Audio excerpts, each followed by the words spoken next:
নমস্কার বন্ধুরা, sister tasty কিচেনে আপনাদের সবাইকে স্বাগত জানাচ্ছি। আজকে টেস্টি কিচেনের একটা রেসিপি, থোড়ের ঘন্ট।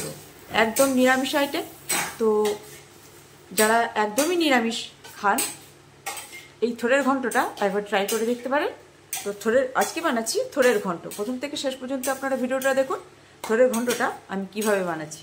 প্রথমে আমি থোড়টাকে এই যে আলুর মতো একটু মোটা মোটা করে একটু কেটে নিয়েছি, যাতে হালকা খেতে পারেন। হালকা ভাপিয়ে রেখে দিয়েছি। আর এদিকে কড়াইতে সাদা তেল দিয়েছি। সাদা তেল দিয়ে বড়ি ভেজে নিয়েছি। এই যে বড়ি ভেজে সাইড করে রেখেছি। বন্ধুরা, এগুলো আমি দেখাতে পারিনি, আমার ভিডিওটা আরো লং হয়ে যাবে, তার জন্য বলে দিচ্ছি। এবার এখানে আলু কেটে নিয়েছি, একদম জিরে, ধনে, লঙ্কা, হলুদ, নুন সব দিয়ে একদম আলুটাকে ম্যারিনেট করে মাখিয়ে তারপরে জিরে তেজপাতা ফোড়ন দিয়ে চড়াবো। মানে একবার মুখে দেবেন, মনে হবে হ্যাঁ কিছু একটা মুখে দিয়েছি। তো বন্ধুরা, এটা হচ্ছে পুরো আর নিরামিষ। যারা শনিবারে নিরামিষ খান, বৃহস্পতিবারে নিরামিষ খান, মঙ্গলবারে নিরামিষ খান, এরকম একটা আইটেম আপনি ট্রাই করতে পারেন। একদমই নিরামিষ, একদম পেঁয়াজ রসুন কিচ্ছু পড়বে না, কিচ্ছু পেঁয়াজ রসুন আদা কিচ্ছু পড়বে না, শুধু একদম নিরামিষ। তো প্রথমে তেলটা গরম হয়ে গেছে, এইবার দিয়ে দিচ্ছি গোটা জিরে ফোড়ন। সুন্দর মশলা দিয়ে তেল দিয়ে সুন্দর মাখিয়ে ওকে মাসাজ করে দেবো ভালো করে আলুটা। বন্ধুরা, দিয়ে দিচ্ছি তেজপাতা ফোড়ন। এবার যেই মশলাটা দিয়ে আলুটা মাখিয়ে রেখেছে সেইটা এটা দিয়ে কষিয়ে নেবে। মাংসের প্রথম স্টেপ। তো এটা দিয়ে এবারে ভালো করে কষিয়ে নেবে। কাঁচা লঙ্কা বন্ধুরা, দিয়ে দিচ্ছে কাঁচা লঙ্কা, দিয়ে দিচ্ছি আদা গুঁড়ো। কেন কি আদা গুঁড়োটা লাস্টে দিতে হয়? আদা গুঁড়োটা দিচ্ছি এই কারণে যে আদার ফ্লেভারটা সুন্দর হবে। এবারে দিয়ে দিচ্ছে থোড়গুলো। এবারে এই থোড়গুলো দিয়ে ভালো করে কষে নেবে। যার জন্য এত আয়োজন। এবার থোড়টা দিয়ে ভালো করে কষে নেবে। বন্ধুরা, এই মশলাটা দিয়ে সুন্দর এই যে থোড়টাকে সুন্দর করে কষে নেবে। এত সুন্দর করে কষবো, মানে এটাতে সিদ্ধ। ওকে খালি ঢাকা চাপা দিয়ে একটু বাটি ধোয়া জল অল্প করে দিয়ে চিনি মিষ্টি দিয়ে ঘি গরম মশলা দিয়ে নাও। বন্ধুরা, এখানে 1 চামচি চিনি আছে, এই চিনিটা একটু দিয়ে দিচ্ছি। চিনিটা এই পজিশনে দেওয়ার কারণটা হচ্ছে চিনিটা একটু সুন্দর ক্যারামেলের মতন কাজ করবে, ভাজার সঙ্গে মেল্ট হয়ে যাবে। প্লাস চিনিটার যে মানে বন্ধুরা, যদি চিনিটাকে শিরা রূপে করে দেওয়া হয় তাতে কিন্তু আরো ভালো হয়। ঠিক আছে, বেশ গাঢ় শিরা, 18 শিরা হবে। হ্যাঁ, আপনি ওপর দিক দিয়ে দেবেন, ওর নিচে আস্তে আস্তে গলে গলে নামবে। মনে হবে শিরাটা মানে পুরো কি বলবো, মিছরির পাক দেখেছেন তো? তো বন্ধুরা, এই যে চিনি দিয়ে দিলাম, চিনি দিয়েও এটা এখনো কষা হয়নি, কষেই তারপরে দিয়ে দেবে জল। জলটা অনেকটা জল দেবে না, জাস্ট একটু সব মশলাটা ধোয়া দিয়ে যে জলটা অল্প দিয়ে ঢাকা দিয়ে এটাকে রান্না করতে হবে। বন্ধুরা, এখানে থোড়টা পুরোপুরি একদম এত সুন্দরভাবে মানে কষা হয়ে গেছে যে এই দিয়েই আপনি ভাত খেয়ে নিতে পারবেন।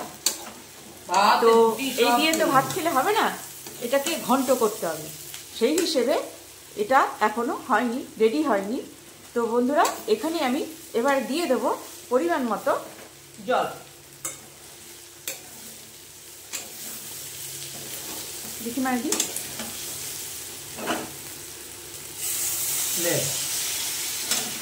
বন্ধুরা, এখানে আমি বেশি জল দেব না, যাতে করে যে থোড়টা আরো মানে নরম হয়ে নষ্ট হয়ে যায়। এরকম সুন্দর একটু ধরে ধরে খেতে পারবেন, সেইভাবেই রাখতে হবে।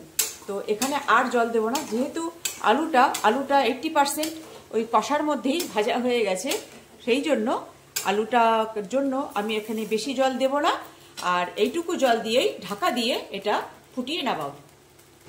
বন্ধুরা দিয়ে দিচ্ছি বড়ি ভাজাগুলো।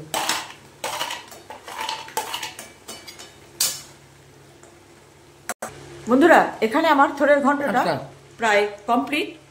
তো এবারে দিয়ে দিচ্ছি ঘি। এই যে বন্ধুরা দেখ, দেখা যাচ্ছে, দেখ। হ্যাঁ, দিয়ে দিচ্ছে ঘি, দিয়ে দিচ্ছি গরম মশলা, চারিমরিচ ছিটিয়ে দে।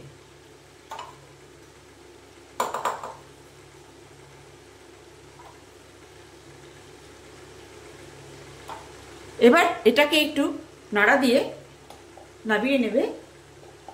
হয়ে গেল থোড়ের ঘন্ট। দেখুন বন্ধুরা কেমন তার লুক আর কেমন তার গন্ধ সেরেছে। গন্ধটা শোকাতে পারছি না বন্ধুরা। গন্ধ তো আমি শোকাতে পারছি না। গন্ধ শোকানোর জন্য যদি এরকম একটা পদ্ধতি বেরোতো তাহলে গন্ধটা শুকিয়ে দিতাম। যে কত সুন্দর লাগবে, কত সুন্দর ফ্লেভার ছেড়েছে বন্ধুরা। তো এরকম মানে যারা নিরামিষ খান তারা একবার রিকোয়েস্ট করব, এই আমার পদ্ধতি অনুযায়ী এই টাইপ এরকমই রুল ফলো করে করবেন বন্ধুরা। একদম এক থালা ভাত, হয়সি নয়সি ফিনিশ। তো বন্ধুরা তো বন্ধুরা হয়ে গেছে। এবার গ্যাস করবো অফ, তারপর দেখাচ্ছি কেমন হয়েছে। বন্ধুরা এই যে থোড়ের ঘন্ট, অসাধারণ স্মেলটা আপনাদের শোকাতে পারছি না বন্ধুরা, যে স্মেলটা কত সুন্দর লাগছে। আমি একটু শুকে নিলাম। তো একদম গরম ভাত, রুটি, সাদা রুটি যদি আপনারা খেতে চান সাদা রুটি দিয়েও খেতে পারবেন, পরোটা দিয়েও খেতে পারবেন। তো আর গরম ভাতে তো ভালোই লাগবে। একদম একটা ঝাক্কাস, একদম অ্যামেজিং, কি বলবো, একটা মানে নিরামিষ আইটেম। কলা গাছ যে এত সুন্দর করে রান্না হয়, যে এত ভালো লাগছে বন্ধুরা খেতে। তো টেস্ট হয়ে গেছে, টেস্ট হয়ে যাওয়ার পরেই আমরা বলছি যে কত সুন্দর লাগছে।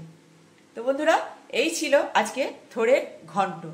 ভালো লাগলে একটু লাইক শেয়ার করে দেবেন, কমেন্টস করবেন ভালো লাগলো কি লাগলো না, আর কে কোথা থেকে দেখছেন, এরকমটা খাওয়া পছন্দ করেন কিনা একটু জানিয়ে দেবেন। তো বন্ধুরা এই ছিল থোড়ের ঘন্ট। রাখছি বন্ধুরা, আমার এই সামান্য রেসিপি বানিয়ে খাবেন আর এনজয় করবেন।